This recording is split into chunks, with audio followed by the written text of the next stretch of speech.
Welcome to the League of Legends Champion Spotlight, featuring Teemo, the Swift Scout.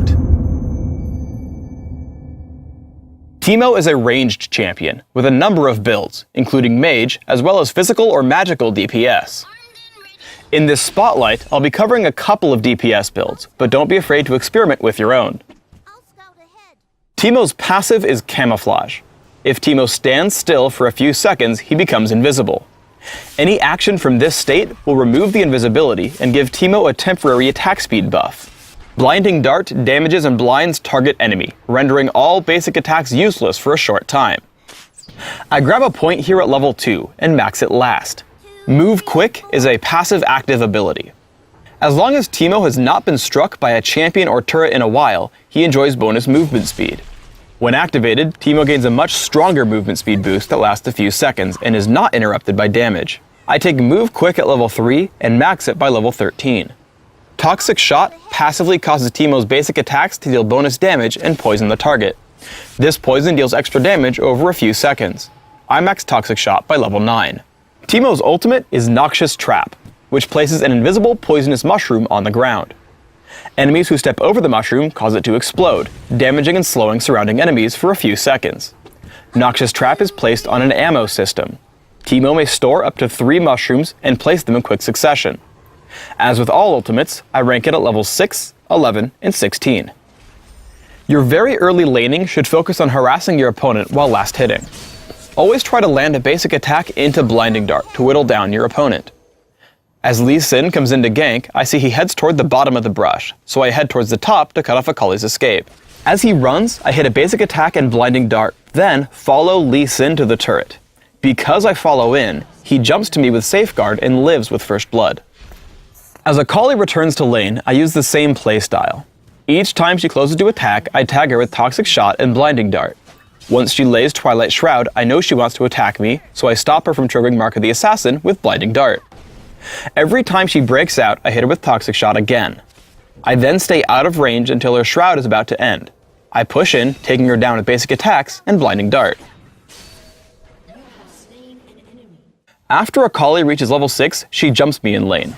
Blinding Dart prevents her from triggering Mark of the Assassin, and I immediately place a Noxious Trap and hide behind it to keep Akali away. As she runs, I chase into the brush, immediately dropping another Noxious Trap and tagging her with Blinding Dart. I keep attacking her and exhaust once the blind runs out, ensuring she can't deal enough damage as she dies to my poisons. Here I'm fighting Talon and Heimerdinger at top lane. I place a Noxious Trap in a place where I can fight and hold position. Standing atop the mushroom, I push into Talon with Blinding Dart and basic attacks, causing him to trigger my trap with Cutthroat and die immediately to Lee Sin and myself. As we push in on Heimerdinger, the enemy Lee Sin comes in, so I blind him and cause him to retreat. I take down Lee Sin with basic attacks and Blinding Dart, but unfortunately get jumped by Akali in the aftermath. With Madrid's Bloodrazor, Teemo is an exceptional Baron threat. As we prepare to take it, I drop Noxious Traps in the routes our opponents must take to stop us. With the traps in place, I head in to start fighting. All I have to do here is keep attacking and watch 2 things: the movement of my enemies on the minimap, and green bubbles that Baron Nashor occasionally spawns underneath his attackers. You can see it here under Taric, knocking him up and preventing him from dealing any damage. Always make sure to dodge these attacks. Teemo is also an exceptional anti-assassin champion. In a teamfight in mid, I spot Akali heading in. Blinding Dart and basic attacks completely stop her ability to kill Lee Sin. If it weren't for Soraka's wish, she'd have died to my Noxious Trap on the way out. Immediately after, I tag Talon with Exhaust, also stopping him from hurting my team until he flashes away to the low-health Evelynn. Right after that, the enemy Lee Sin comes in also looking for blood, but Blinding Dart stymies his aggression as well. Let's look over on Dominion now. Because I itemize for early games so much, 1v1ing an enemy Teemo at bottom lane is extremely easy. By positioning myself closer to the health relic, I kill him with 500 health to spare. Winning this fight allows me to take the enemy Boneyard with ease. After capturing the Boneyard later in the game, I get jumped by Nocturne. Noxious Trap and Blinding Dart keep me from dying, and I create distance with Flash into Move Quick. He keeps chasing me to my capture point, so I hide behind 2 Noxious Traps and tag him with Blinding Dart. He falls, and I make a run for the health relic, buying time until my team shows up to hold control of the point. Teemo's extreme mobility can also be used to save teammates. Here I respawn and see our Akali about to be caught by Rammus's Powerball. I rush in with Move Quick and save the day, also killing Rammus and the enemy Teemo before the match ends. For runes, I take armor penetration marks, health per level seals, flat magic resist glyphs, and flat health quintessences. This setup is aimed at giving me a lot of power early and turning into a very durable champion late game. My masteries are 9-21-0, taking magic penetration and offense and heading all the way down the defense tree, taking everything but dodge. I take exhaust and flash for summoner spells, mastering the former in the offense tree.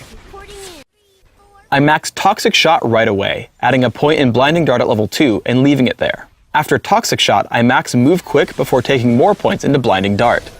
Maxing Toxic Shot gives me the most consistent damage output, while the 1 point in Blinding Dart still gives me enough blind to force enemies away from me. In Classic, I open with a Doran's Blade, adding more throughout the laning phase. I typically take Mercury Treads and work up to Madrid's Blood Razor as my first major damage item. I then add Frozen Mallet, Malady, Wit's End, and Atma's Impaler to flesh out my build, giving me a lot of durability and great damage output. In Dominion, I open with a Prospector's Blade and Boots of Speed. I upgrade immediately to Mercury Treads and work on Sanguine Blade. I build for Kiting with Phantom Dancer and Frozen Mallet, finally adding Last Whisper and another Phantom Dancer to round out my build.